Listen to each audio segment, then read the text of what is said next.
আমি একজন সাহাবার জীবনী শোনাবো আপনাদেরকে। আব্দুর রহমান ইবনে আউফ রাদিয়াল্লাহু তাআলা আনহু। 10 জন জান্নাতের দুনিয়াতে বসে যে 10 জন সাহাবা জান্নাতের সুসংবাদ পেয়েছেন তাদের মধ্যে একজন, আলহামদুলিল্লাহ বলেন। আব্দুর রহমান ইবনে আউফ রাদিয়াল্লাহু তাআলা আনহু প্রথম 8 জন মক্কায় যারা কালিমা পড়ে মুসলমান হয়েছে তাদের একজন।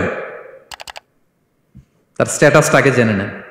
তো তিনি যখন মক্কা থেকে হিজরত করে মদিনায় গেলেন, মনে রাখবেন মক্কা থেকে যে সাহাবারা বাড়ি ঘর ছেড়ে হিজরত করেছে তাদেরকে বলে মহাজির, মানে হিজরতকারী সাহাবা। আর মদিনাতে যে সমস্ত সাহাবারা তাদেরকে রিসিভ করেছেন তাদেরকে বলে আল আনসার, মানে সাহায্যকারী সাহাবা।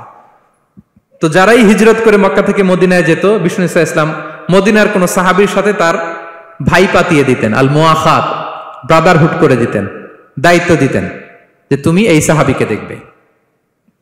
তো আব্দুর রহমান ইবনে আউফ রাদিয়াল্লাহু তাআলা আনহু যখন হিজরত করে গেলেন, তার দেখভাল করার জন্য যে সাহাবীর দায়িত্ব পড়লো তার নাম হচ্ছে সাআদ ইবনে রাবিয়া, আনসারী সাহাবী রাদিয়াল্লাহু তাআলা আনহু। বিষ্ণু বললেন, সাআদ, আব্দুর রহমান ইবনে আউফ তোমার ভাই, ভাই বানিয়ে দিলেন। কি বানিয়ে দিলেন? তুমি তাকে টেক কেয়ার করবে, সে হবে তোমার মেহমান। সুবহানাল্লাহ। সাআদ ইবনে রাবিয়া রাদিয়াল্লাহু তাআলা আনহু তিনি আব্দুর রহমান ইবনে আউফকে ডেকে নিয়ে গেলেন, ঘরে নিয়ে গেলেন মেহমানকে, এবং বললেন, ইয়া সাআদ ইন্নী আকসারুল আনসারি মালান। হে সাআদ, তুমি চিন্তা করো না, তুমি মনে করো না যে তোমার ভরণ পোষণ দিতে আমার কষ্ট হবে। আমি মদিনার সবচাইতে বড় বিজনেস ম্যাগনেট, সবচাইতে বড় বিজনেস ম্যাগনেট আমি। No tension, don't worry about ইট।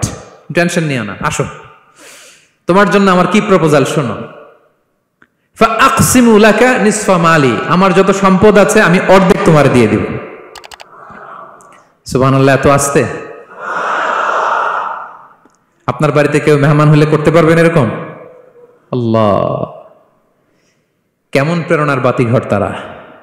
ফাআকসিমু নিসফা মালি, হে আব্দুর রহমান ইবনে আউফ, আমার অর্ধেক সম্পদ তোমারে দিয়ে দিব। এখানেই শেষ না, এরপর বলতে লাগলেন, আমার অনেকগুলো স্ত্রী আছে, তুমি কোথায় যে মেয়ে খুঁজবা, প্রস্তাব দিবা, এত ঝামেলার দরকার নাই।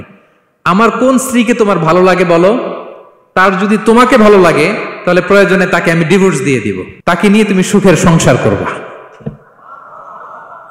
আল্লাহু আকবার, আল্লাহু আকবার। অর্ধেক সম্পদ দিয়ে দিব, আমার একাধিক স্ত্রী আছে, কাউকে যদি তোমার পছন্দ হয় এবং সেও যদি তোমাকে পছন্দ করে প্রয়োজনে তাকে ডিভোর্স দিব। New life, new career, just go on.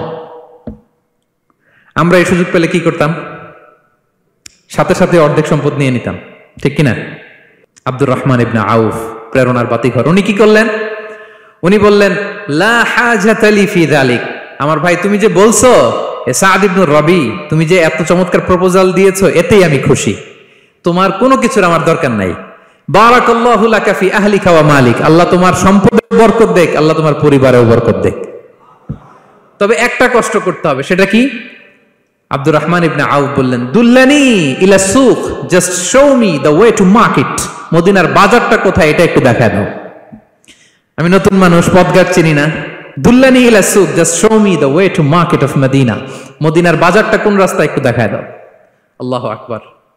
Saad ইবনে রবি বললেন, এই তো মদিনার বাজার। উনি যে কিছু ঘি কিনলেন, পনির কিনলেন, কিনে বিক্রি করলেন, প্রফিট করলেন। ওই প্রফিট দিয়ে আরো বেশি করে কিনলেন, আবার বিক্রি করলেন, প্রফিট, আবার বিক্রি করলেন, profit.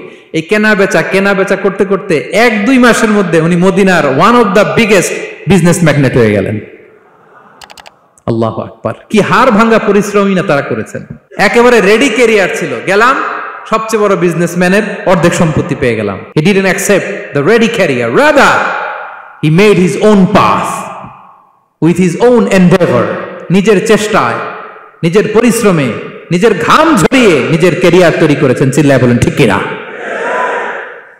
This is the biography of Abdul Rahman ibn Auf radiyallahu ta'ala anhu.